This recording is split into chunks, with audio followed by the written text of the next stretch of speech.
Lergu Namaskara, a gathering in Bangalore because, as far as archaeology is concerned, Bangalore and myself are remotely connected. And I always want an opportunity to come and interact with people in Bangalore and, make sure that archaeology also reaches various levels of society and so on. And I also feel honored for this interview. I've heard of this institute for a very, very long time. I had no opportunity to come here, but I'm happy that the day has come and I'm here with you all today. Without wasting much time, I would like to embark on the presentation here. The focus is on the Neolithic Iron Age site called Sanganakallu, which is located about 7 kilometers northeast of Ballari. And it is no exaggeration if I say this is the first site ever documented as a Neolithic site way back in 1870. So there were some pre-identification days. There are two stages in the way archaeological sites are recognized. So one is the sites are generally discovered by people in the area where the archaeological sites are located. Another is those explorers who go in search of our past and then they identified some features which are not natural but man-made, but they are not very sure what they are. So this happened with the Harappan sites, in Pakistan or any other part of northwestern India. So here again, this was the situation. And most important thing about the Sanganakallu is that this is one site in Indian archaeological history which has received the highest or longest research interest among amateurs as well as archaeologists. So since 1801, 1802, the Ballari region is known for its archaeological richness. And in between 1802 and 1870, there were a couple of stalwarts who were geologists and also civil servants working for the British government those days, were interested in exploring these sites out of curiosity, but they were not sure what they are. So we should remember the first visit of Colin Mackenzie, who was a British surveyor, and he was going all around South India in search of historical documents, kaifiyats, and also looking at some of these archaeological features which they were not sure what they could be in terms of their placement in the cultural sequence or prehistoric cultural sequence and so on. So they were very, very curious, and their eyes were also very immaculate observations were made. And they would, if they did not understand the phenomenon, but they would also bring it to the notice of people who can throw light on what these features are and so on. So Mackenzie was one person who was also in the Ballari area in 1801, 1802. So a place called Kudathini, which is now the center place for the iron ore, iron and steel industries like Jindal, and also the Ballari Thermal Power Project is also located in that area. So he found a mound which looked unusual to him, but they did not understand what it was, and then just documented it. And he was accompanied by Kavalli, Lakshmaya, and those people. And a couple of decades later, there was one Captain Newbold who was based in Kurnool as an assistant collector. He was deputed from his service in Madras Regiment, but he was a very curious person and also eccentric in the sense that he would not just remain in his office, but he would go into the interiors of the region wherever he was placed and look for some of these unusual things which would really throw some light on the past of the particular region. He was a geologist, but he had interest in heritage sites and so on. So he was the one who discovered the famous cave sites, which are now known as Billasargam Caves, where I happened to be one of the investigators a couple of decades ago and so on. So he in 1830s discovered those caves, and Kavali Lakshmaya had mentioned to him there are some such features in and around Ballari, and it may be of his interest to go and visit them. So that brought him to Ballari area. He went to Kudathini. He did not just visit the site and made some observations which were from the perspective of a geologist, but then he collected samples. And then he went towards this particular site called Sanganakallu, which was previously known as Kapgallu, because the Sanganakallu hills are capped by dark black, dolerite rocks. They are the dikes which intrude into the granitic rock mass, and they occupy the summit of the hill. So the hill was known as Kupgal or Kapgal and so on and so forth. So when he went there, he also found similar mounds like he had seen at Kuduthini. And there also, he was the first to discover the site of Sanganakallu, but it was named Kupgal those days. And he collected samples from there as well as from Kuduthini and sent it to Asiatic Library in Kolkata. And there it was not very clear in terms of chemical analysis. They thought that it is again natural, event which may have given rise to the formation of this mound and so on. But he did not stop there. He pursued it further and sent the samples to London for further chemical analysis and so on. So Sanganakallu remains in the history of archaeological research, has remained since 1930s. And then 1870, when Robert Bruce Foote, who was based in Madras as superintending geologist, we regard him as father of Indian prehistory. He was surveying the Ballari region for preparing maps of geological formations and mineral resources, metal resources, and so on. And he was already familiar with the prehistoric period of the southern India, because he is credited for the discovery of the oldest human settlement in the Indian subcontinent, which is now dated to 1.5 to 1.7 million years ago. So since 1863 to 1894, he was the one who was surveying different parts of the former Madras presidency. And when he happened to be in Ballari, there was one civil engineer by name William Fraser. So he took him to this particular hill complex. And then that was the day when Robert Bruce Foote could distinctively, notice the presence of Neolithic and megalithic remains in that area. And since then, the site came to be known as Neolithic, site. And in addition to that, while he was surveying the geological formations, he also came across a large number of sites related to Neolithic period, megalithic period, and even earlier periods also. So when he prepared a document which is published by the Geological Survey of India as Memoir of the Geology of Ballari district, he had a separate chapter on the economic geology of this particular region in relation to the site of Sanganakallu, which he had identified as an ancient stone axe manufacturing site. Stone axes are very directly associated with the Neolithic time period. There are hand axes which are much older in time, like the site called Athirampakkam is 1.5 million years ago. Settlement, which is characterized by the presence of what we call hand axes and cleavers. He was the one who had discovered the site. Similarly, he was the one who discovered the Sanganakallu site, at that time Kupgal, as the largest stone axe manufacturing site. So that marked the beginning of identification phase, and investigations from then on continued to focus on some of the sites.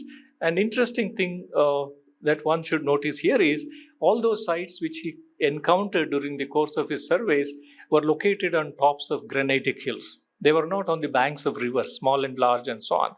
So this was another interesting feature.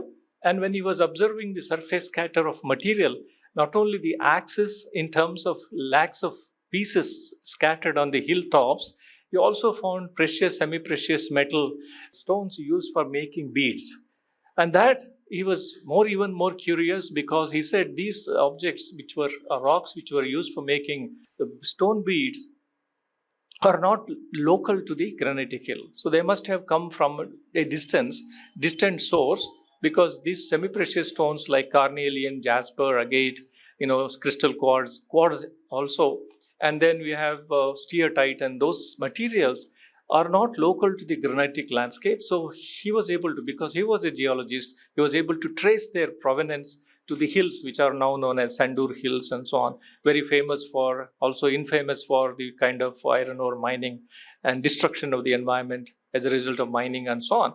So he was able to trace their provenance, because these people had access and sufficient knowledge of these minerals, semi-precious stones occurring in these geological formations in the Sandur schist belt, whereas the site is located on Precambrian granitic inselbergs and so on.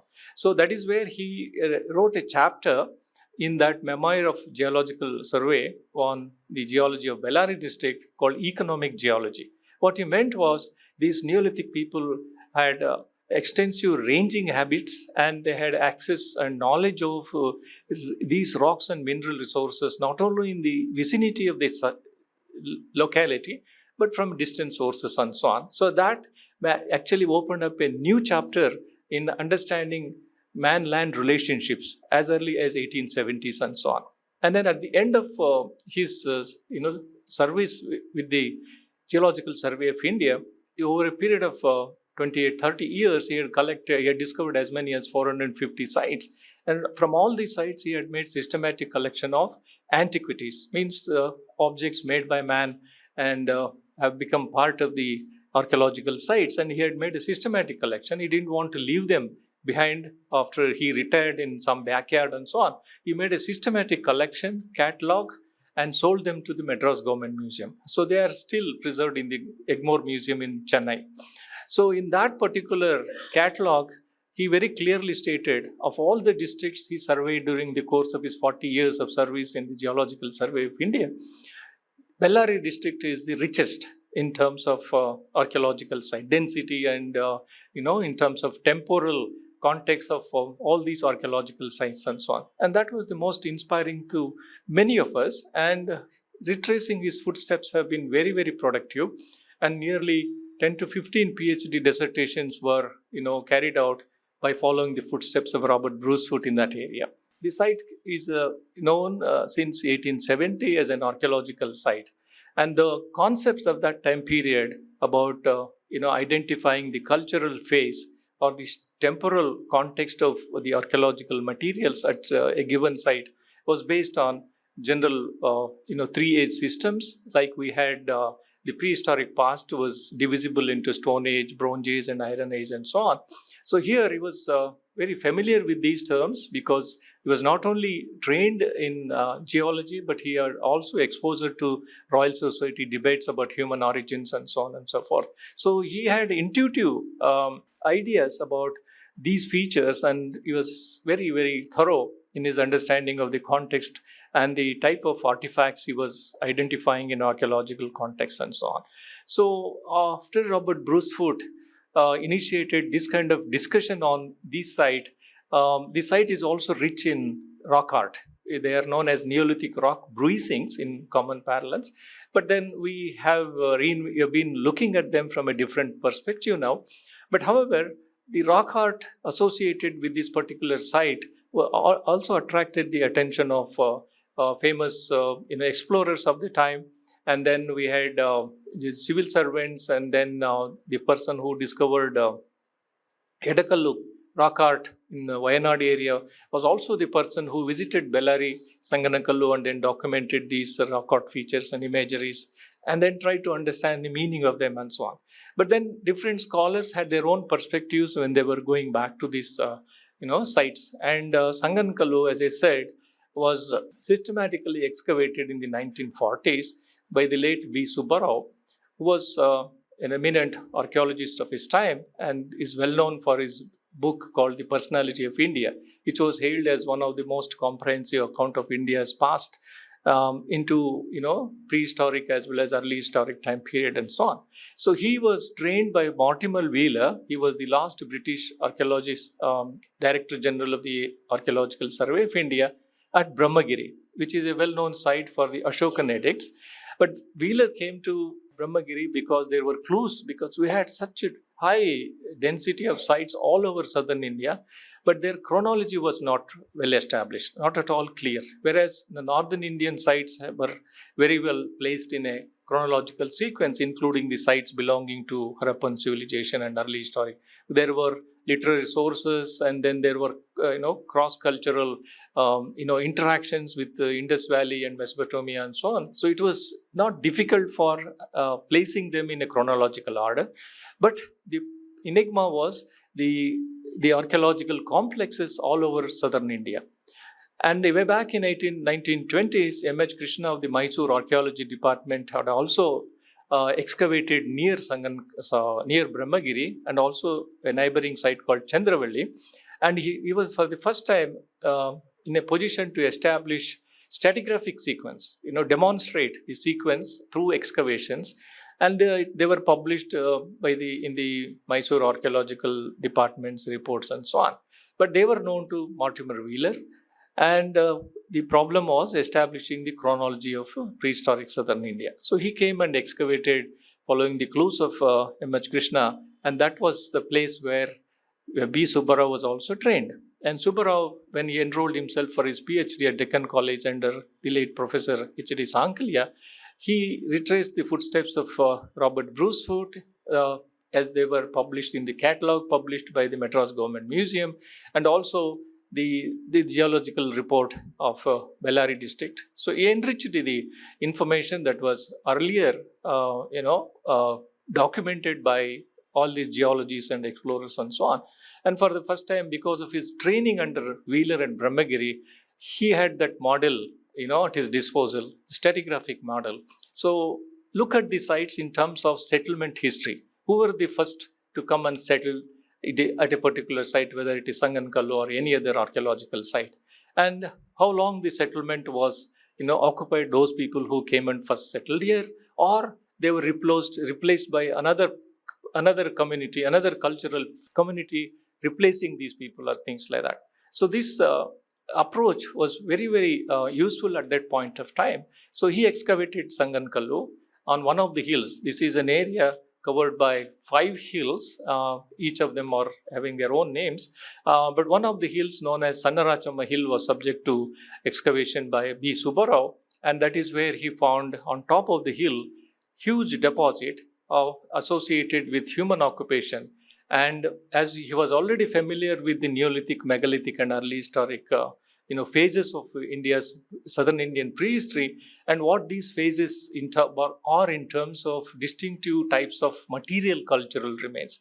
Because those days, the focus was only on material cultural remains like stone tools and pottery and this kind of beads and other associated, materials which were produced from raw materials which last long even after they are discarded and buried for several thousands of years and so on. They were not aware that the archaeologists can also look at animal remains, plant remains, and several other aspects associated with human activity at any given site and so on. So the focus was on identifying the succession of material cultural remains like they were first documented by Wheeler in Brahmagiri. And so he found that this site has evidence of human occupation from the Neolithic time, so end of the Iron Age. Whereas at Brahmagiri, the sequence is beyond the Iron Age into early historic period, because as we can easily understand, there are these Ashokan edicts going back to 3rd century BC. And then following Ashokan times, we have the Shatavahanas, colonizing this area. So the stratigraphic sequence there at Brahmagiri was stone axe of the Neolithic period. Following that, you have Iron Age, where you have the introduction of iron objects into their, toolkit. And these Iron Age and material remains were also associated with, for the first time, wheel-thrown bichrome pottery, that is black and red ware. Whereas in the Neolithic, we get monochrome pottery, which is handmade and so on. So this distinction was possible, and the presence of iron in the middle levels was very, very clear. And when some of these burials, which are called megaliths, which are abundant across the landscape in southern India, was also excavated, and Wheeler found black and red ware iron objects in the burials as well as in the habitation area. So that was the clue for establishing this chronology that South India has a prehistory beginning from Neolithic and continuing into Iron Age and early history and so on. Of course, pre-Neolithic cultures were also to be identified, but in this region they were not able to identify vestiges of our past, belonging to pre-Neolithic period and so on. So this Subbarao's work at Sannarachamma established that this site was occupied by early settlers who were the Neolithic people, and then they continued into Iron Age. They were not two different people or two different cultures. The same Neolithic people gradually developed through time, acquired sufficient knowledge, and also developed technology to utilize not only raw materials such as stone and varieties of earth clays for making pottery, they were also familiar with these iron ore resources, and an advanced technology reflecting on metallurgical aspects of the culture could also be identified. So Iron Age, megalithic period go together in southern India, and pre-Iron Age is the Neolithic, and the Neolithic also has development stages and so on. So the stratigraphic sequence was very, very important, and there were no methods for establishing when exactly in terms of calendrical years these kind of settlements came into existence. So till about 1950s, we did not have what is called radiocarbon dating method. In addition to radiocarbon, in the 1970s, we had one another method called thermoluminescence method, which could establish the age of pottery, which was burnt pottery, set on fire in the kilns and so on. So the burnt pottery was suitable for dating by thermoluminescence, whereas the organic remains like animal bone, human bone, and any other carbonate material associated with the cultural periods could be dated by radiocarbon. So this radiocarbon dating was not available. So that is where the stratigraphic method of dating was very, very much common. And then the surveys that were carried out along with this kind of simple, excavations, and arriving at some kind of a cultural sequence, what we call culture history of a site, was carried out at a number of sites. So Sanganakallu is not the only site in the Ballari area. Since 1940s, series of explorations were carried out across wider geographical area. A number of sites have been discovered. So Wheeler laid the foundations for what we call culture history reconstruction of these sites across southern India, but more so in the former Madras presidency. And Ballari and neighboring districts, in the 19th century, Ballari was a much larger district than what it is today. A number of sites were subsequently discovered, and their relationships were also established on the basis of material cultural similarities, maybe pottery, maybe stone tools, maybe beads, and so on and so forth. But what was important for later archaeologists of the 20th century was, we know that Neolithic people were the first to establish village settlements. They were the first to adopt, agricultural way of life, and agriculture was characterized by domestication of select animals such as sheep, goat, cattle, and so on. And then the basic foods, like cereals, millets, and pulses, and so on. So which were those first food crops cultivated by the Neolithic people here? Because they laid the foundations for later developments in terms of expansion of agriculture, and also making it much more intensive in terms of engaging themselves in not only producing dry hardy crops, but also cereal crops, which required additional effort by human society in terms of inventing irrigation. So, of course, this intensive agriculture was already there in the northwestern part of India, but this was semi-arid, very dry, low rainfall area, and whether one can also introduce winter crops in this area was an issue. But this happened very, very gradually. So that is where we had no knowledge of what type of food crops were cultivated and what type of animals were first domesticated by this. Agricultural economy means this, because they were settled agriculturists. So knowledge of Neolithic was limited to identifying stone artifacts, ceramic varieties, and various types and typology, what we call various types of pots and pans, and also various types of stone tools. And these Neolithic stone tools were produced were manufactured for production of food, for food production, and also for processing food. And then you have to have a settlement located in a place which is surrounded by a perennial source of water. And very interestingly, many of these Neolithic sites are not, by the water body. They are away from any kind of, channel network, what we call in geomorphology, or rivers, seasonal rivers or even ephemeral rivers are nowhere near the Neolithic sites that are in these particular semi-arid landscapes. And they are all situated on tops of granitic hills. That was another enigma for archaeologists to understand. When they don't have immediate access to perennial water resources, how could they sustain their economy by locating their settlement on top of the hill? And then when the explorations continued, in the area, they also found a kind of dichotomy in the nature and character of these Neolithic sites. So many of them are definitely located on tops of the hills, and they are not only village settlements, but there are some features which are related to the Neolithic life ways of those people. And this was also very well established by Robert Bruce Foote way back in 1870s and 1880s, and that the Neolithic period is characterized by establishment of village settlements as well as places where cattle penning used to take place. And then cattle penning was a part of the Neolithic economy because they were pastoral and also agriculture in terms of animal keeping as part of major subsistence strategy of these people, because they were not in a position to ensure that surplus food is cultivated. So they had to depend on animal food resources as well. So they had, come out of the hunting and, gathering stages. So they were now in a position to settle down, cultivate food crops as well as cultivate these animals.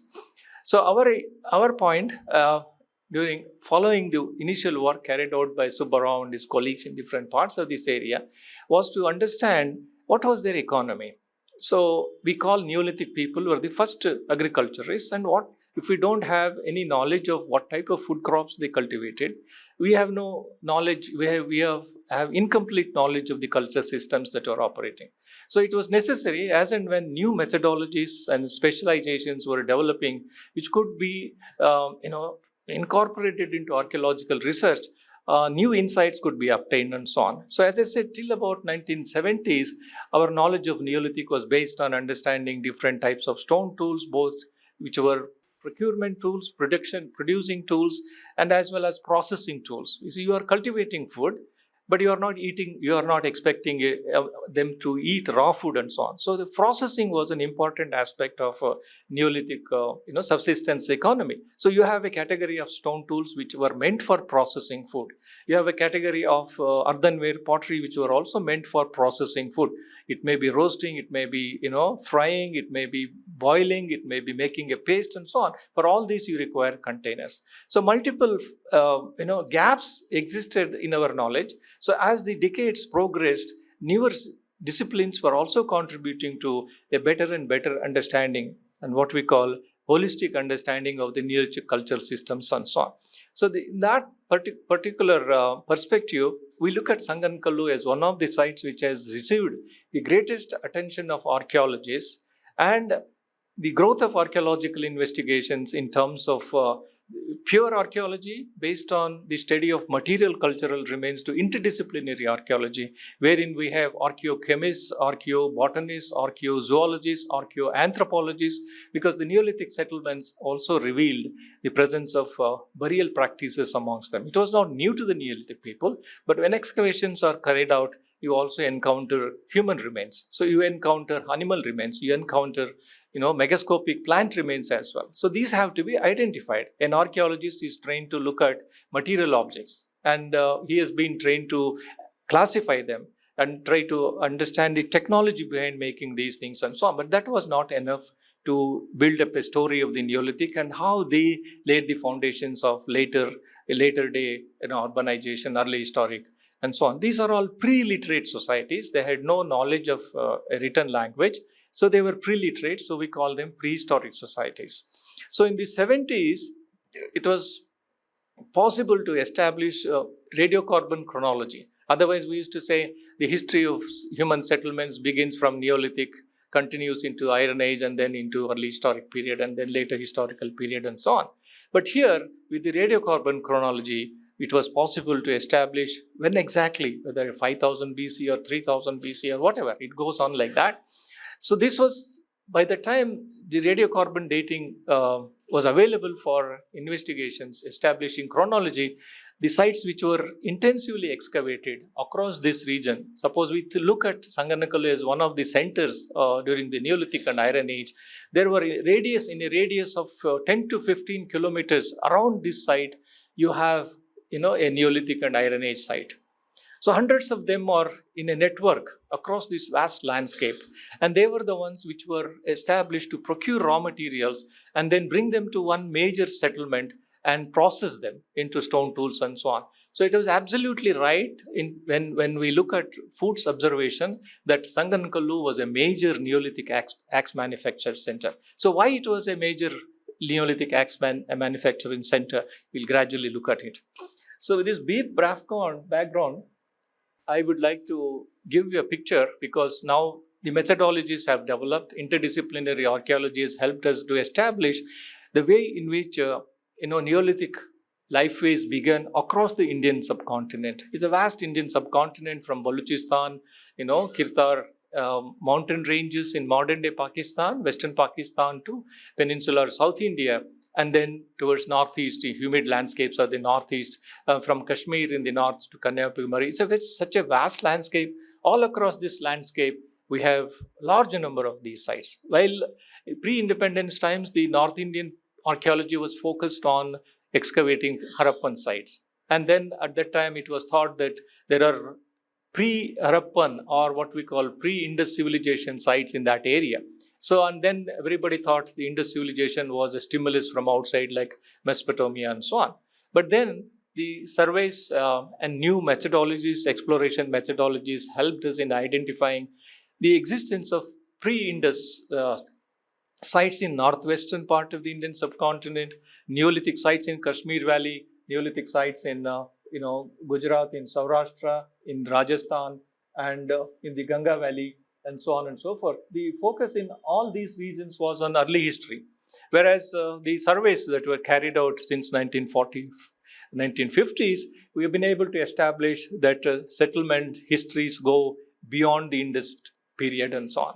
So the oldest Neolithic sites that we have in the Indian subcontinent is Mehergarh on River Bolan, and until its discovery, we were not very sure whether we have a Neolithic substratum in that area or so. So the French archaeological mission to Pakistan discovered the site, and they carried out systematic, study through excavations and multidisciplinary investigations helped us establish that these were the first agriculturists that lived in the northwestern part of the Indian subcontinent, and as early as 9000 BC, comparable to the sites towards west in Southwest Asia. I will not go into that region as such, but this established the fact that transition from hunting gathering to early agricultural way of life began here in northwestern part. And then in addition to these typical material cultural remains, what was important for us is what type of food crops they cultivated. So here the archaeobotanists helped us identify the first cultivation of what we call cereals. There are three broad categories of food crops that we have amongst us: the cereals, pulses, and millets. And then in addition to that, we have oil seeds and so on. So they contribute carbohydrate, fat, and protein, and so on and so forth. So they were the ones, and which were the first crops cultivated in this part of the Indian subcontinent? It happens to be wheat and barley. When we looked at whether the nativity of these food crops, it was possible to identify that wheat was not native to the Mehergarh region. They were introduced from further west, that is what we call Southwest Asia, into this particular area. That introduction was a result of movement of pastoral communities coming from Western Asia, as hunter-gatherers. Then they were also early pastoralists. The movement, they carried with them some of these food crops. And when they settled down in this region, they gave rise to full-fledged Neolithic way of life. So the first crops that were cultivated in the Indian subcontinent happened to be these Southwest Asian cereals, and then they also domesticated cattle and sheep and goat. Amongst these three, cattle, that is the famous Indian humped bull, what we call is Jebu, is native to Balochistan region. Sheep is native to Balochistan region, but goat is not native to Indian subcontinent at all. So it was also introduced from Southwest Asia. So that is where exotic and introduced and native food crops and native animals and introduced animals could be identified. So that is where the expertise of geoarchaeologists, zooarchaeologists, and archaeobotanists were very, very important. So this established the fact that Indus civilization gradually developed from this early Neolithic stage into urban revolution, that is what we call Bronze Age civilization in this area. So that becomes the site for understanding the Neolithic beginnings in the Indian subcontinent. But when we move from the westernmost extreme of the subcontinent into inland regions, we see that the story begins much later in time. So this is the site where we have the earliest evidence, but in all other subdivisions, I will not go into greater details, the agricultural way of life began much later, at least 5,000 to 6,000 years later than the developments that took place in Mehergarh. So around 2500 BC, when the first cities were being built in the Indus Valley, the first villages were coming up in other parts of the Indian subcontinent. There is a way to explain why this was temporal and spatial variation in the way in which these cultures developed. But let's focus more on Sanganakallu. So we see that by 2500 BC, we have these. But when we look at the basic food crops, we have in all the Neolithic provinces across the Indian subcontinent, we have something in common. These are the provinces where Neolithic culture began at different points of time, and our area is here.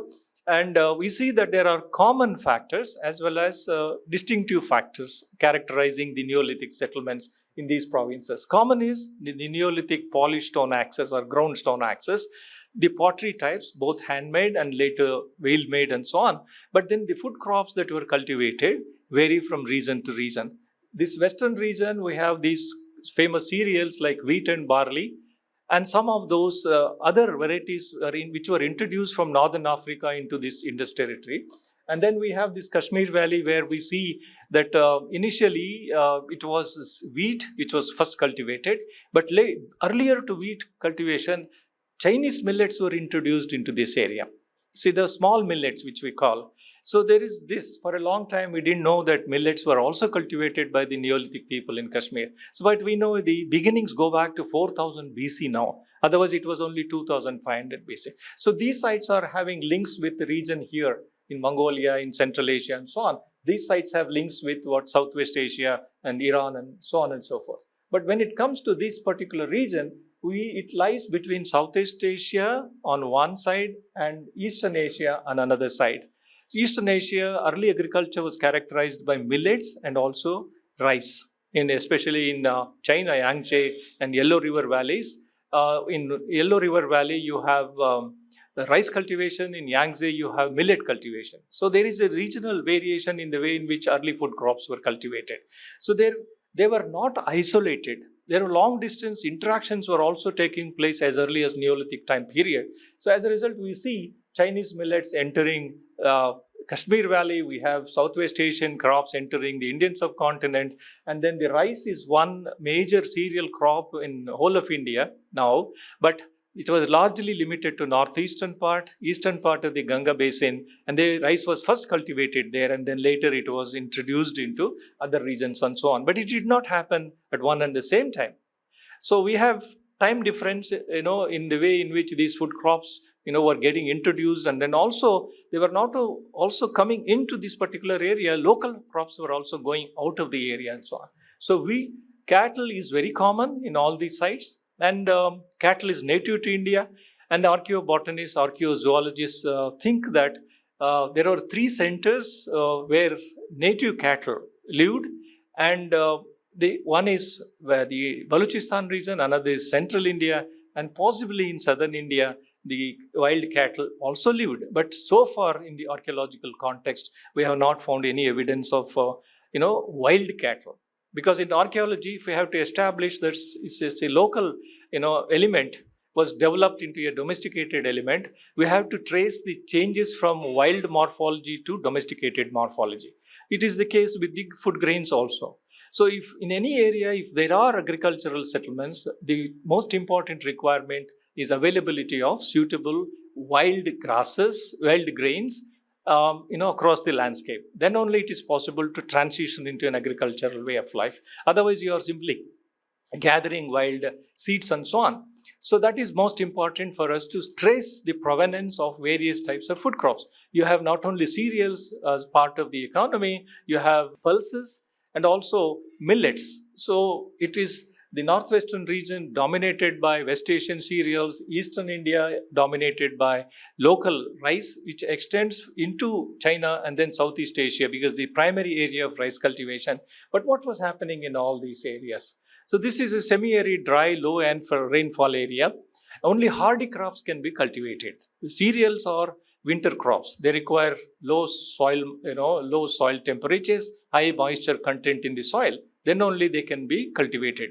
So whereas millets, they are hardy crops, and there are two broad categories of millets. One is large millets like sorghum and ragi, and small millets that we all know now, harka, bargu, and so on and so forth. There are many of them wild, occurring in the wild here even today during rainy season. Some on the margins of hills, you see grasses yielding some of these millets and so on. But they are now considered inferior food crops. But then we have come to realize that they are the major food crops in the context of the climatic regimes, changing conditions, and also the health benefits of eating millets. So 2 years ago we celebrated International Year of the Millets and so on.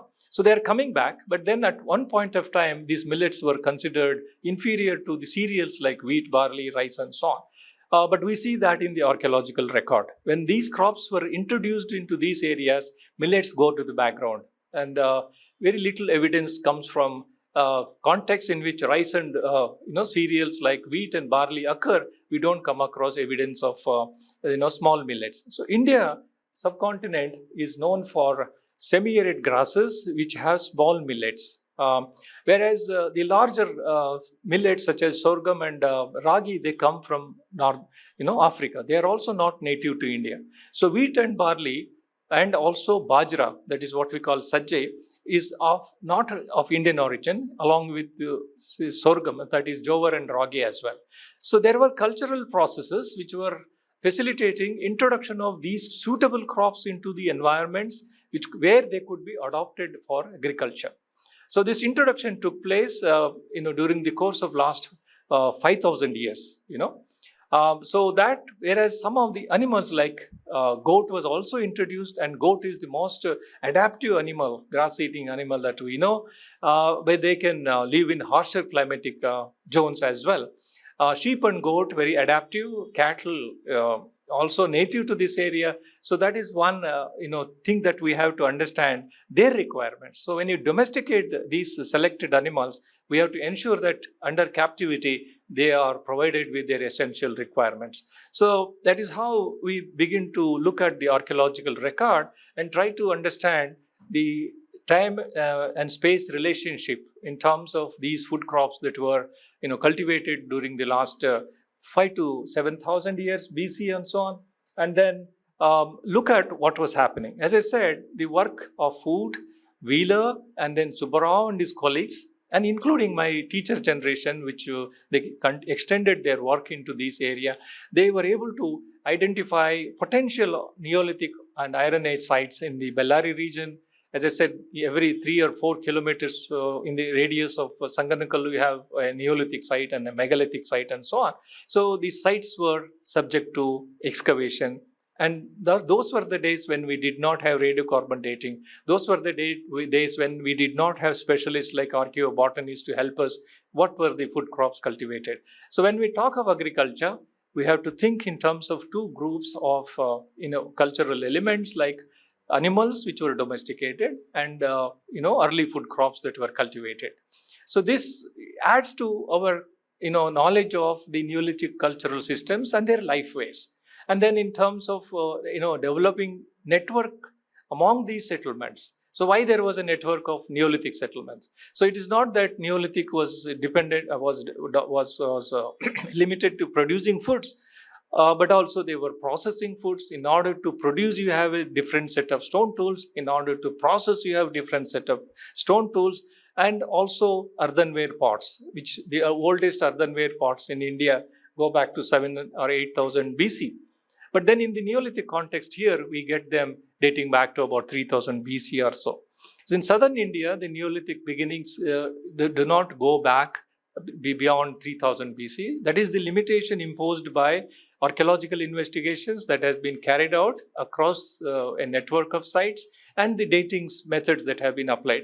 Maybe there are sites which are yet to be discovered and investigated, and which may take back the beginnings of Neolithic to even 4000 BC, like it happened in Kashmir Valley and so on. So this is the region which I am talking about, where the interior, the middle part of the Deccan Peninsula, extending from the Krishna Basin in the north to Kaveri Basin in the south, and then Western Ghats and then Eastern Ghats. So this particular region is rich in a distribution, spatial distribution of various Neolithic sites. And each of these Neolithic sites have their own long-term histories in terms of settlement histories, beginning with Neolithic, and many of them continue into the early historic, but quite a few small sites are limited to occupation only during the Neolithic or during the Iron Age and so on. So large number of sites are known in this area, and this is the heartland of Neolithic, what we call Neolithic province, southern Neolithic province, because we can broadly divide the Neolithic provinces into southern Neolithic, eastern Neolithic, northwestern Neolithic, northern Neolithic, and so on and so forth.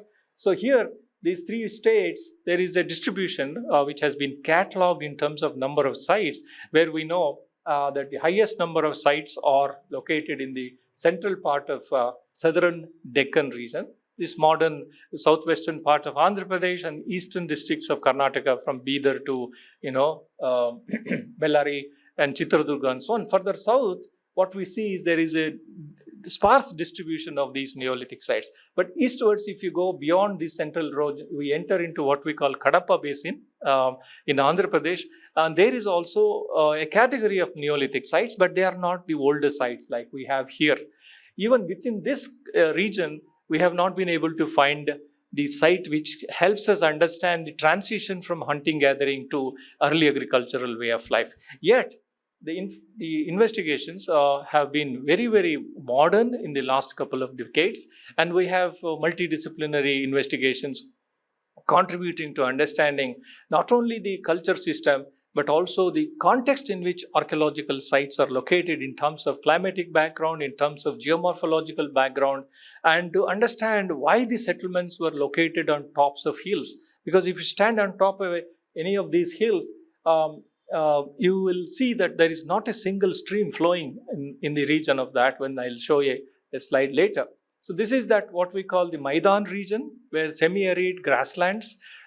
We have a dense concentration of these early food-producing, agricultural settlements distributed across this area. Beyond this, we have certainly prehistoric sites, but they are of a different nature, which is not of our concern today. So the semi-aridity is governed by the way in which rainfall distribution takes place, and this particular zone, what you see, is the rain shadow region in whole of India, and then there is this environmental connectivity has also helped us in identifying where these millets come from, whether they are local or they came from further north and so on. So this is ongoing research which is throwing light that some of the millets were brought from this particular region east of the Aravalis into southern India, western India, and then they were systematically domesticated and so on, but not in the early phases of agricultural evolution here. So the kind of deciduous forests in the Sandur, schist belt area, which receives higher rainfall, and this dense greenery that we see here is important for us, because even as you go back in time, this was less disturbed by unlike the modern day human interference into this area. So there was a great diversity of not only these tree crops, but also grasses which were yielding millets and pulses and so on. So this is necessary for us to understand the context in which these sites are located. So some of these hills were major sources of grasses yielding pulses and so on. So deciduous forests, there were forest food resources which were also procured by these people. And then there are some trees which were meant for fuel purposes. So that we get in the form of charcoal in the archaeological site.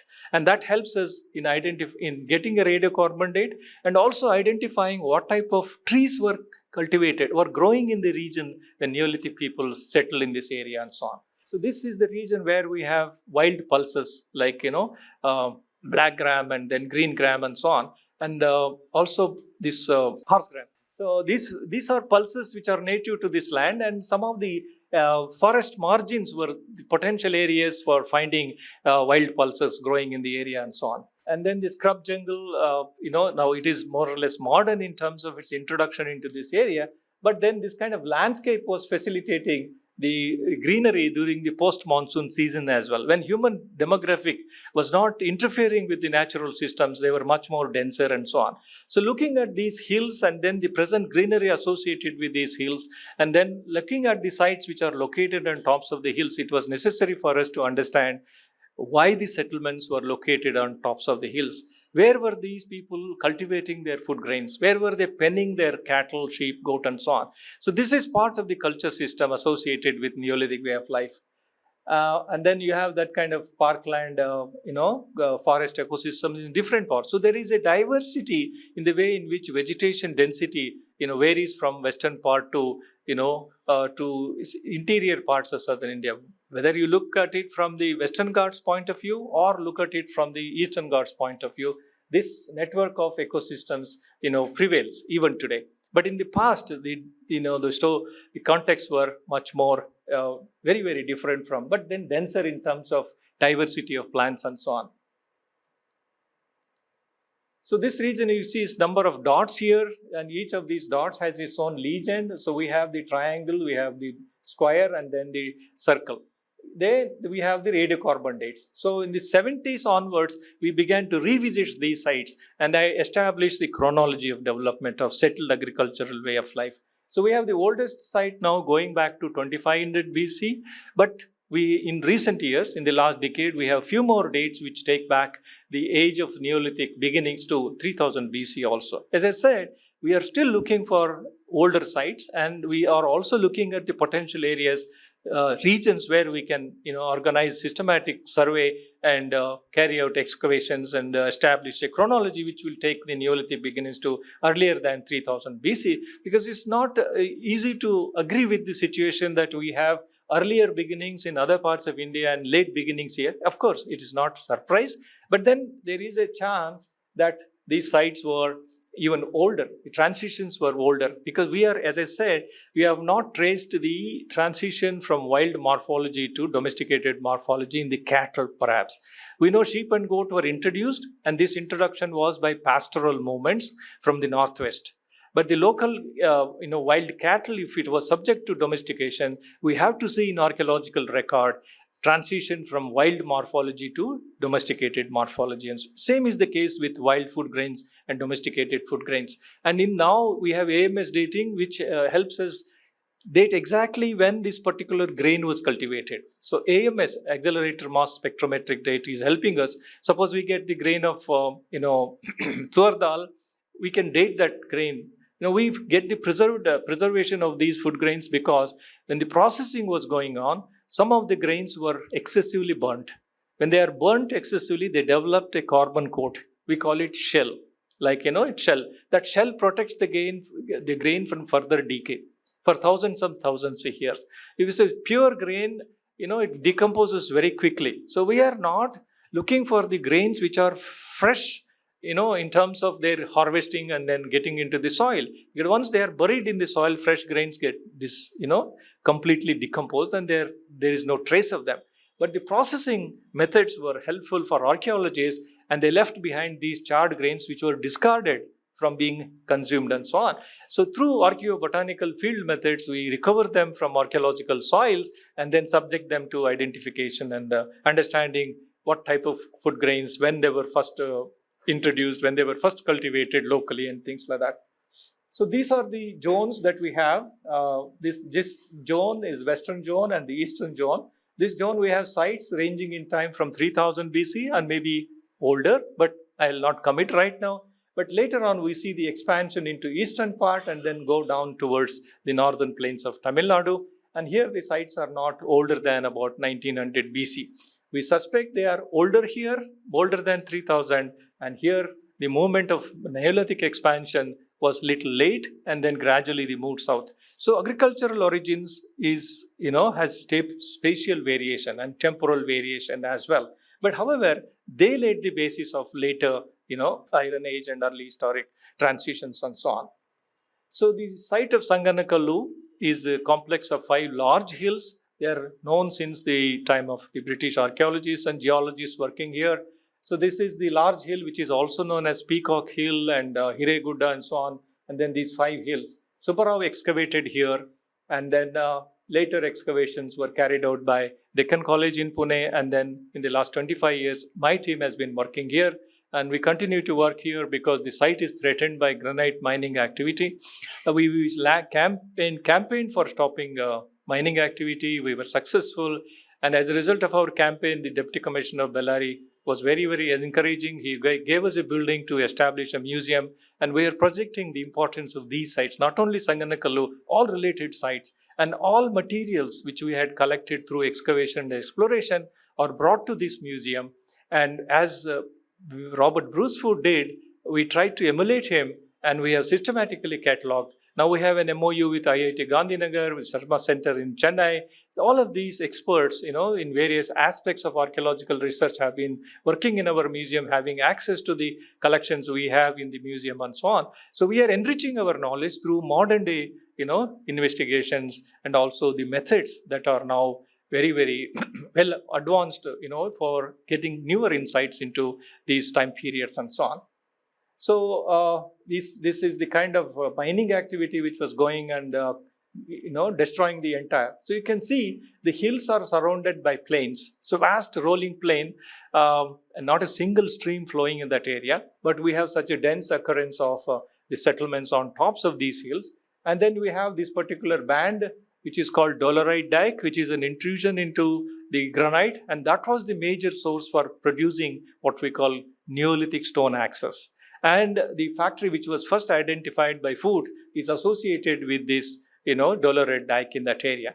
And lakhs of Neolithic stone axes were produced. And they were produced during the end phase of the Neolithic or the beginning of the Iron Age. And it also helps us think in terms of why such surplus was generated. It was not only the pottery, not only the stone tools which were produced in surplus, but also pottery was produced in surplus. And the surplus could be generated because of the wheel that was used for making pottery. Earlier stages, it was all handmade. So the production is very, very slow. Whereas here, when the wheel comes in, you have a lot of efficiency. So surplus generation we see in the material remains. And why surplus? Surplus is to, make sure the network of settlements in the region are made available. And that is a network of exchange or even trade. That is one possibility. And we also see small implements which were made from exotic raw materials like chert, jasper, agate, and so on. And we said Foote was the first person to think in terms of provenancing the semi-precious stones to geological formations in Sondur area and so on. So these sites were investigated by us when we first went there because we had no knowledge of what food crops were cultivated.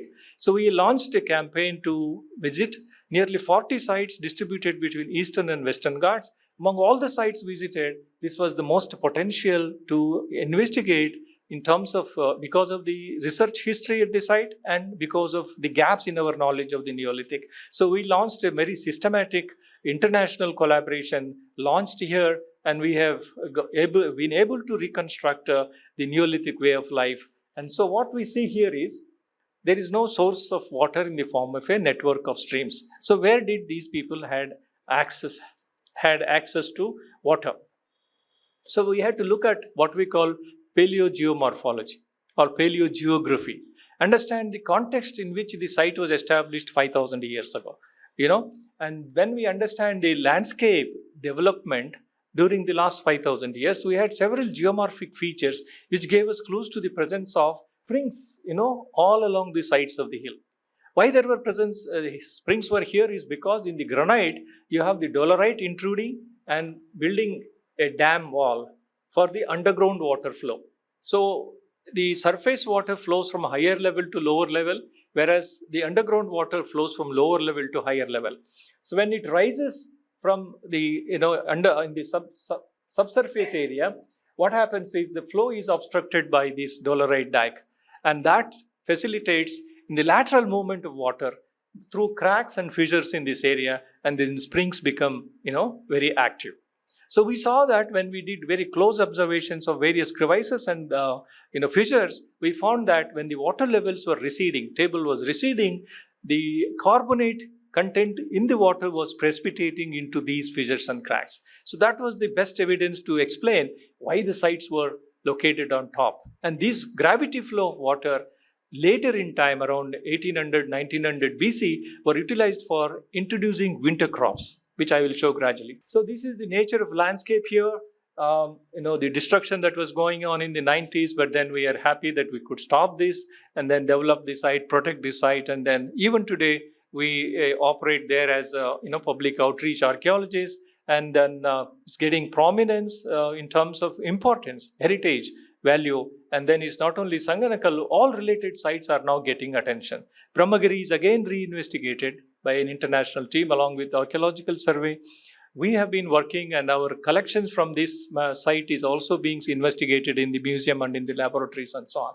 So these sites were revisited, and first thing we did was to document digitally. We call it total station survey, and every archaeological feature was placed into that digital map. So we have, if we were not successful in stopping mining, we would have the information available in the digital maps and so on. But anyway, we were fortunate. What we see on hilltop is the house floors and post holes. They were building wattle and daub huts, and then the hearths were there, and there are other structures. Of course, this is excavated. A small area is shown in this area.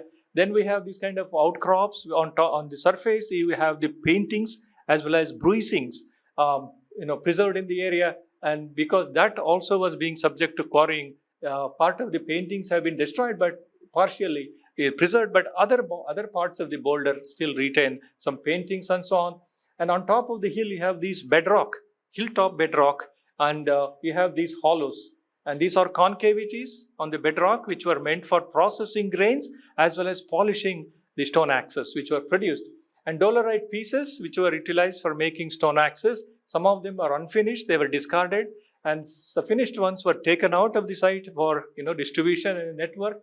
And then the Iron Age burials, we call them megaliths, stone structures, even on top of the hill. And then surrounding the hills, there were, between Ballari and Sanganakallu, there were a large number of, megalithic monuments, and they have all been lost because of the expansion of the settlements and the villagers taking the megalithic slabs for, domestic purposes and so on. So we have access to these kind of features preserved in the site. And then collection of these various types of beads, first noticed by Robert Bruce Foote, but then we know we have these multiple types of stone beads which were manufactured during the Neolithic and early Iron Age in this particular site. And the source of this is not local at all. They have come from a distance of 20 to 30 kilometers, even beyond. And then we have this kind of stone axe, which is not polished as yet, but one good example of the geometry of the tool is a triangular point and then the broad butt. This is the working edge. When polished, it becomes a beautiful axe like modern day iron axes. And then this is the butt end. And this is sometimes hand-held as well as hafted into a stick and utilized. And then the ceramic types. This is one example of a redware and so on. And in addition, at a point of time, we also come across copper. Copper sources are there in the Sandur mines, and even today in the foothill areas of Sandur mines, outskirts of Sandur, we have evidence of ancient copper workings. Foote noticed them for the first time. So copper was available in the metal form here in this area. Sometimes it is occurring as ore called gelina and so on. But directly copper was available, so they made use of them. And as you could see, some precious metal pieces as well. And the schist belts are rich in, like Kolar schist belt and Hatti schist belt. Smaller schist belts also contained gold resources, and they had access to it. They had knowledge of their presence in these geological formations as well. And then the black and redware, what I said, burnt pottery, wheel-made pottery, deluxe kind of a thing, black and redware, and then redware, and so different types of ceramic pottery, pots and pans have also been found. In addition to these dominant ones, we also have handmade pottery as well. So it helps us to understand there was a section in the Neolithic community which was engaged in producing these multiple types of materials, artifacts, what we call bead manufacturing activity, pottery manufacturing activity, and then you have agricultural, activity, domesticating cattle, sheep, and so on, and then you are also cultivating food. Where were they cultivating? So when the springs were active throughout the year, the foothill areas were swampy. A lot of water used to come and collect down, and then there were these pools and ponds, which are now non-existent because the landscape modification because of agriculture. But we as archaeologists can notice the presence of dolerite, which was meant for making stone axes and so on. You see some of them finished one and so on. That it was a factory is established by the evidence of these grinding grooves where edges were ground, and then the waste products deposited on top of the hill, and then the axes, stone axes, some of them are well finished, some of them are damaged, so they were discarded and they're still found on the site itself. And microliths were produced in some of these rock shelter areas from quartz rock, which occurs all over this landscape. And then, as I said, the springs were active. They were, running down and then collecting water here. What you see is black soils here and there. And these black soils in a landscapes dominated by yellow calcareous soils is a clear indication that there were ponds in the past. So that ponded environments were all around these hills. And so perennial source of water in the form of springs and also in the form of pools and so on, where they could have this water buffalo and several other domesticated animals grazing around and so on. And then we excavated, collected samples from these excavations, which were first excavated in the 40s, reopened them, collected samples at very close intervals, subjected them to field analysis in terms of flotation and so on, and we were able to look at the presence of these organic materials, microscopic as well as megascopic animal remains as well as the plant remains and so on. So that this was a major axe factory was indicated by this particular circle of stones, and in the center of this we have waste products along with finished stone cells and so on. And they can look at this, the deep grooves. That particular boulder of granite has been subject to intensive, use for grinding the edges of the stone axes and so on. So each of these circle that we see on top of the hill gives us an idea that there were a series of workshops, and there were also circular huts associated with this particular structure. A corner of this building, this particular structure gave charcoal, and that helped us establish that these workshops were around 1400, 1300 BC or so. So before excavation, this was the nature of the circle. And when we excavated this kind of deposits, which I showed you previously, and then some of the blocks where we have the grooves for grinding edges, and the tip of the axes were rounded in these cupules and so on. So the dolerite was procured and then subject to removing the outer skin, then giving it triangular form, then grinding, initiated, and then intensity of grinding finally results in the formation of a well-made, polished, Neolithic stone axe. So these are the surfaces, what we call bedrock mortars. Some of them are used for grinding the entire surfaces, both surfaces of the axe, or also grinding the grains, the processing grain as well as polishing the axes and so on. These are close-up of the grooves where the edges were ground, and the soils collected from the excavated areas, were subject to what we call flotation. All the light material, when you churn this collected habitation soil in a bucket of water, the light material floats, the plant material is light. And so when we sieve it into a nylon, sieves, hundreds of them collected, and several quintals of the soil were processed in the field itself. They were collected, the flots were collected, and then when dried, they were taken to laboratory for identifying, what is preserved in that and so on. So the radiocarbon dating facilitated us in establishing the chronology that it is not earlier than 2100 BC or so. And from 2100 BC to till the beginning of historical period, the settlements continued in some areas, and settlements were abandoned after the Iron Age and so on in the early historic period. The same story from all the hills. And then the most important part of this landscape is the rock art associated with the granitic. And what are the imageries that we come across? So we see that the more frequent presence of this humped bull. It was a deified animal right from 15,000 years ago in Southwest Asia, and it was a male fertility deity associated with the mother goddess. And this combination is seen in a number of Neolithic sites in Southwest Asia as well as in in the Indian subcontinent, not in the form of rock art, but in the form of terracotta images and figurines and so on. So this particular production center clearly establishes the relationship between rituals that were performed to ensure productivity and high rate of productivity taking place on the hills. So this rock art is associated with stone axe factory, which I showed in the previous slides and so on. So nearly 2,000 elements occur on these boulders on top of the hill, the large hill which I showed, and the humped bull dominates among all the imageries. I'll not go into the details of ritual activity, and these are called blocks, which we call them ringing stones, like modern day bells that we have in our temples. These ringing stones are directly associated with the rock art bull imageries. So there is an articulation between this feature and the imageries like bull and all that. And we have to also look at human depictions associated with this landscape performing certain rituals as well. So we come across these, and the soils which were analyzed for recovering botanical remains gave us consistently, among nearly 40 sites I said in the beginning, and nearly 23 sites, with Sanganakallu giving us very good control in terms of stratigraphy and dating and so on, that we found that at all these sites, the first crops that were cultivated by the Neolithic people were the two millets. This is Saltaria verticillata and then Brachiaria ramasa. So this is brown top millet is Baragu, and then you have Navane, and then horse gram, and then what we have is Moong dal, very common. Little later in time, we get black gram, Udit also introduced, which are all native South Indian crops. That is what is the emphasis here.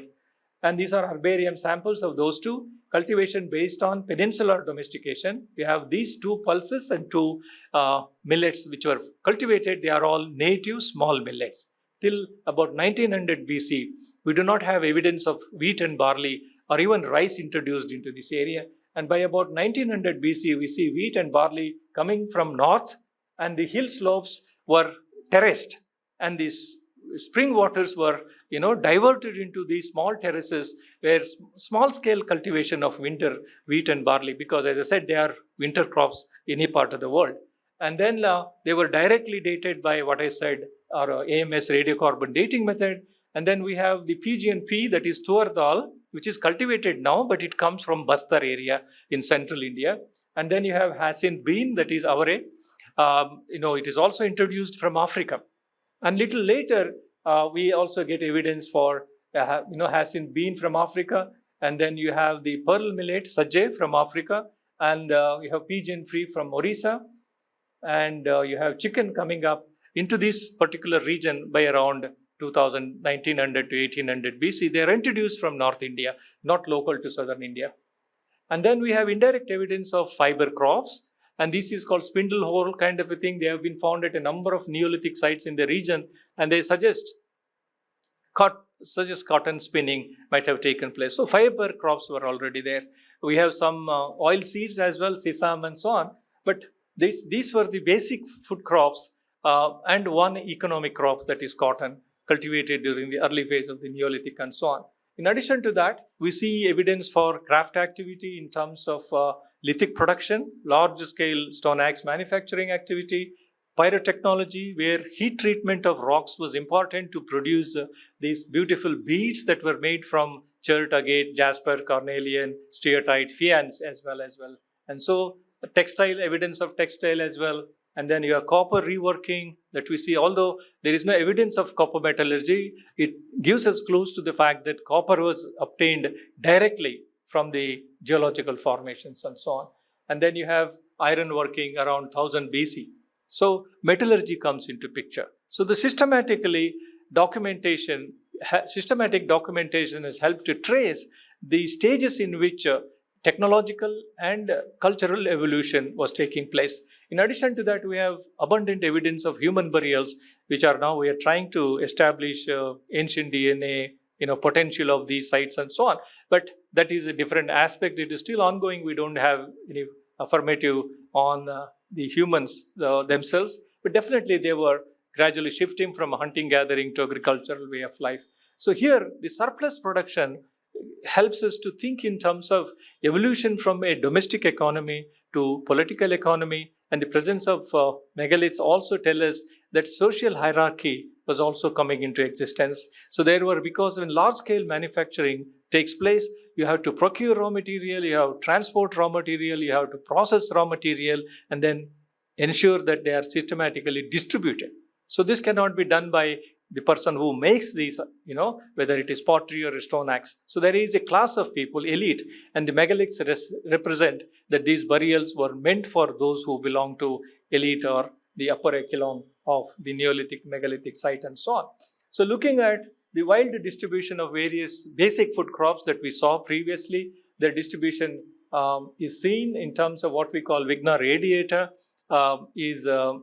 green gram and so on.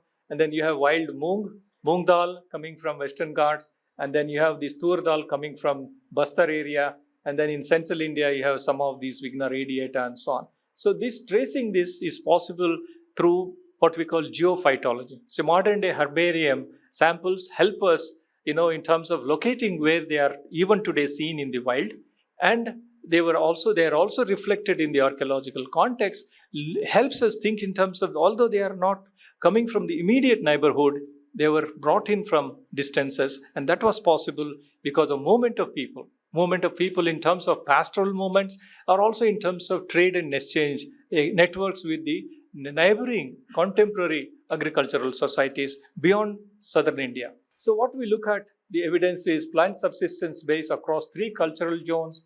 What we see here in the foothills of Western Ghats, then the central part where we have Neolithic villages and ash mounds, and then the eastern part where we don't have ash mounds but full-fledged Neolithic sites, occupying not only hilltops but rock shelters and also caves.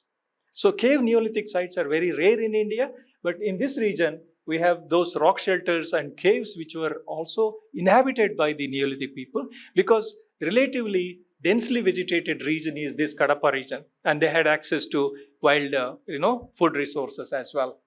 So we are looking at this particular region as a potential area for discovering, in other words, identifying pre-3000 BC Neolithic transitions. And if that happens, we will be in a better position to trace the gradual transition from hunting gathering to early agriculture, where relatively wild morphology of these animals which were domesticated can be documented.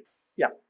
So this is another map which gives you a broader picture of the early phase of Neolithic across the old world. So right from North Africa to other parts of the Indian subcontinent to Southeast Asia, very, very different, mangoes, and then varieties of other fruit crops were brought through naval network through navigating, through sea links were already there in the Neolithic and so on. And then the Americas contributing to some of their native crops into the regions which were not familiar with those crops and so on.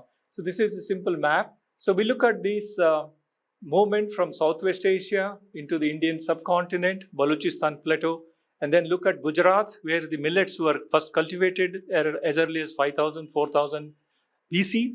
And then in central India, we have eastern and central India, we have rice province, and then we have millet province here. All of them developed independently. They did not initially influence the developments here. These people did not influence the developments here, whereas these people also did not influence here. The early phase of Neolithic was all independent of one another.